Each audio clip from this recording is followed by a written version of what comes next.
n'y en a pas deux. C'est la sanctification et la sainteté.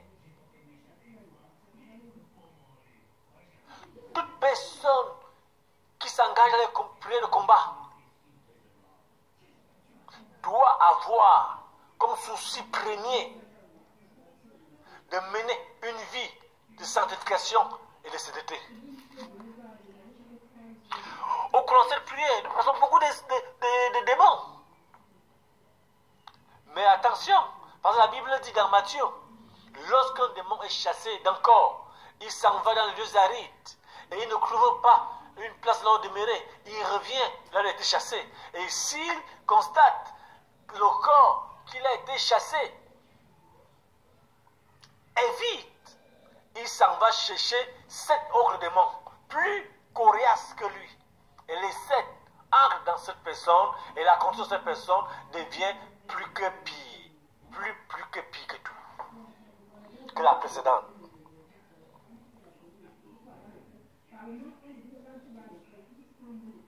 Et lorsque tu mènes une vie de sanctification, lorsque tu mènes une vie de sainteté, Satan n'aura plus l'accès dans ta vie. La Bible dit, soyez parfaits, comme votre Dieu est parfait. C'est Dieu qui nous demande d'être parfait. Et c'est tout là que vous pouvez vous dire, est-ce possible pour un être humain d'être parfait? Et ma réponse est de vous dire que Dieu ne peut pas demander à l'être humain de faire quelque chose sans être assuré qu'il a mis en lui la capacité de faire cette chose. Si Dieu dit que nous devons être parfaits, comme lui il est parfait, ça veut dire qu'en nous, Dieu a mis le potentiel, la capacité, l'habilité pour devenir parfait. Et quel est le secret? Le secret, c'est de mener une vie de repentance quotidienne. Mener une vie de repentance quotidienne. Dès le moment que tu te rends compte que tu as trébuché, dès le moment où tu te rends compte que tu as commis un péché, que tu te repens sur le champ. Parce que lorsque tu pêches, tu ne te repens pas, Satan vient te déshabiller. Il vient te déshabiller de la robe divine.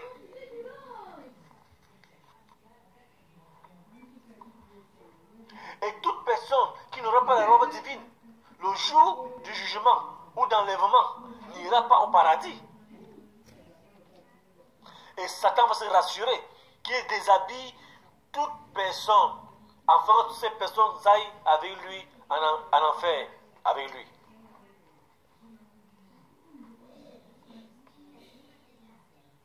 Mais le fait que tu sois connecté à cette ligne de prière ce soir ou ce matin, c'est parce que Jésus-Christ a décidé que cela ne sera pas ta portion. Jésus-Christ a décidé que la vie de défaite que tu mènes doit s'arrêter. Jésus-Christ a décidé que la vie de stérilité doit s'arrêter. Jésus-Christ a décidé que ta vie d'amertume, de tristesse, de solitude doit s'arrêter. Que ta vie de pauvreté doit s'arrêter. Et c'est pour ça qu'il te donne aujourd'hui le secret. Le secret pour que son nom soit effectif dans ta vie.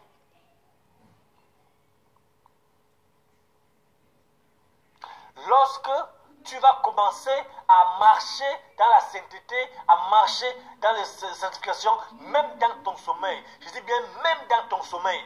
Le sang de Jésus va te protéger. Un matin, je me suis réveillé.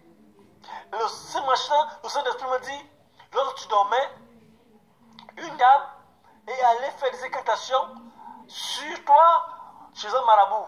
Et lorsque le marabout a invoqué ton nom, le sang de Jésus t'a couvert. Il n'a pu rien faire. Et je n'arrivais pas à croire. Je me matin pour faire ma prière, et ce que le Saint-Esprit me dit. J'étais en train de dormir. Je ne savais pas qu'il y avait des choses à passer. Mais il y avait quelqu'un qui faisait une cantation. Mais il ne m'a pas pu m'avoir parce que le sang de Jésus-Christ m'avait couvert. Est-ce que c'est parce que je suis parfait? Non, je ne suis pas parfait. Mais je me rassure que je mène une vie de repentance quotidienne. Dès le moment que je me rends compte que j'ai trébuché, je me repens sur le champ. Sur le coup, je me repens. Afin que, à chaque fois que je vais invoquer le sang de l'agneau, ou chaque fois que je vais invoquer le nom de Jésus, que le nom de Jésus soit manifeste dans ma vie.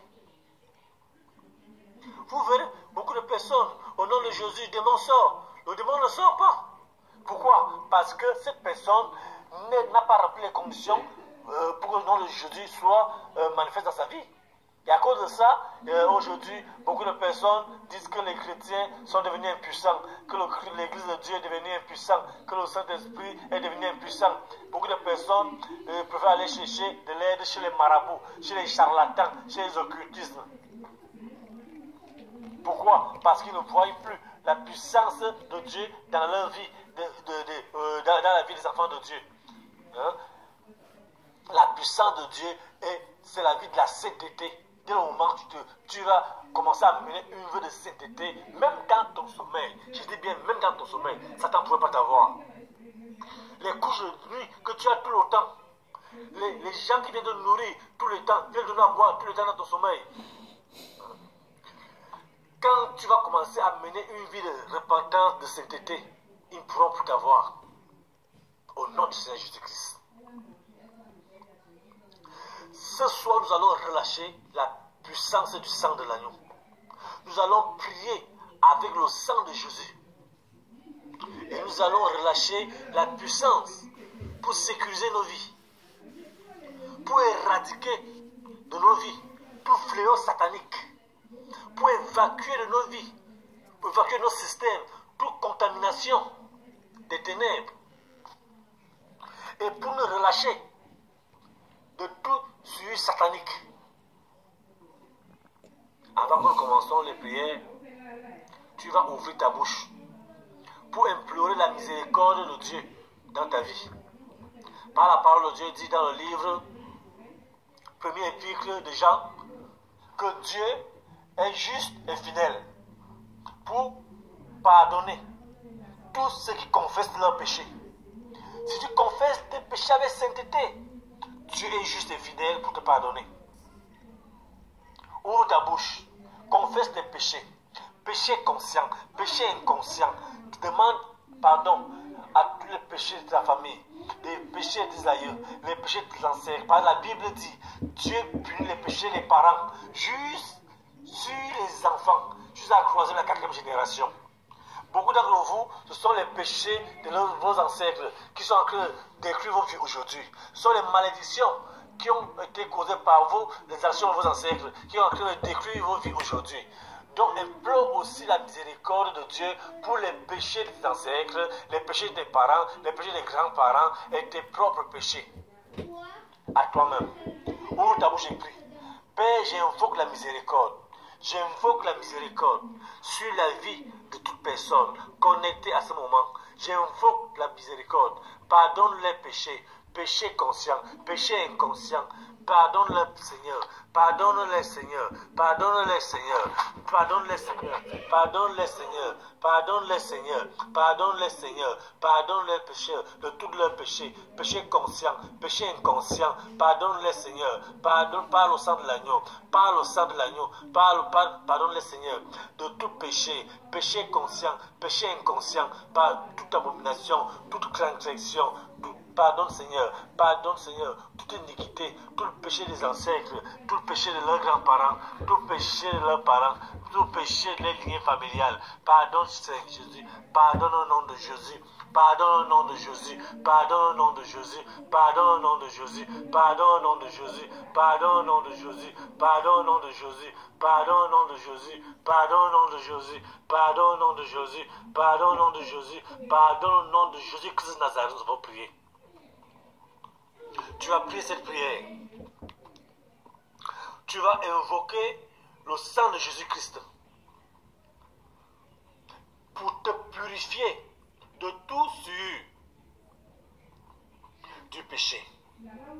Parce que la Bible dit, par le sang de Jésus, nous avons la rémission de nos péchés. Nous avons le pardon de nos péchés et nous avons la rédemption de nos âmes. Donc tu vas invoquer maintenant le sang de Jésus pour te racheter de ton péché, pour te racheter de ta condamnation, pour te racheter de tout ce que le péché a engendré dans ta vie. Ouvre ta bouche maintenant et répète cette prière après moi. Dis au nom de Jésus. Au nom de Jésus. Que le sang de Jésus-Christ rachète mon âme, rachète ma vie de toute souillure du péché. Ouvre ta bouche et prie cette prière. Au nom de Jésus, que le sang de Jésus rachète mon âme, rachète ma vie de toute souillure de péché. Au nom de Jésus, Père, je rachète la vie, rachète l'âme de tout souillure, de toute personne connectée maintenant. Rachète leur vie du péché, rachète leur vie du péché, rachète l'âme du péché, rachète-les par le sang, rachète-les par le sang, rachète-les par le sang de Jésus, par le sang de Jésus, rachète-les par le sang, rachète-les par le sang, rachète-les par le sang, rachète-les par le sang, rachète-les par le sang, rachète-les par le sang de Jésus, que le sang de Jésus, que le sang de Jésus, que le sang de Yeshua, que le sang de Yahweh, que le sang de Yeshua qui a coulé sur la croix pour la rémission de nos péchés, que ce sang rachète toute personne qui écoute le son de ma voix, que ce sang rachète maintenant, soit racheté par le sang de Jésus, soit racheté par le sang de Jésus, soit racheté par le sang de Jésus, soit racheté par le sang de Jésus, soit racheté par le sang de Jésus, soit racheté par le sang de Jésus, soit racheté par le sang de Jésus, soit racheté par le sang de Jésus. Au nom de Jésus que nous avons prié. Amen. Maintenant tu vas prier. Tu vas prier en disant que tu bois le sang de Jésus Christ et tu te purifies de toute souillure satanique. Peut-être cette prière sera bizarre pour toi. Même la Bible dit, Jésus-Christ a dit, nous devons boire son sang. Je me rappelle il y a de cela quelques années. Une dame m'a appelé parce qu'elle avait les rêves douloureuses. Et elle pleurait tellement je suis appuyé avec elle au téléphone. Comme ces rêves douloureuses qu'elle avait. Et au fur et à mesure que je priais, elle continuait à pleurer au téléphone. Et puis, quand j'ai fini de prier, je lui ai dit, aie la foi que cette prière va marcher, raccroche et aie la foi. Tout va bien aller. Quelques minutes après, cette femme a raccroché, elle m'a rappelé, quelques minutes après, elle m'a rappelé, elle pleurait encore plus, Je me suis demandé à moi que, toutes les prières que j'ai faites, c'était pour augmenter son mal. Et directement, le Saint-Esprit m'a mis à cœur. Le Saint-Esprit m'a mis à cœur, dit à cette femme de prendre un verre, de verser de l'eau dans ce verre, et de soulever ce verre en l'air, et de déclarer que cette eau dans ce verre, elle devient le sang de Jésus, et qu'elle boive cette eau, et qu'en buvant cette eau, qu'elle croit qu'elle boit le sang de Jésus. Et lorsqu'il demandait à cette femme de le faire, Elle a pris de l'eau. Elle a pris un verre, elle a mis de l'eau, elle a soulevé le verre, elle a déclaré que cette eau devient le sang de Jésus et elle a bu cette eau. Et dès qu'elle a bu cette eau, les règles sont arrêtées. Les douleurs sont arrêtées. Qu'est-ce qu'elle a bu? Elle a bu le sang de Jésus. Elle a bu le sang de Jésus par la foi. Je te donne ce témoignage pour que tu comprennes le sujet de prière que nous allons prier maintenant. Ouvre ta bouche et dis, je bois le sang de Jésus et je purifie de tout souillure satanique au nom de Jésus. Ouvre ta bouche et prie. Je bois le sang de Jésus et je me purifie de tout souillure satanique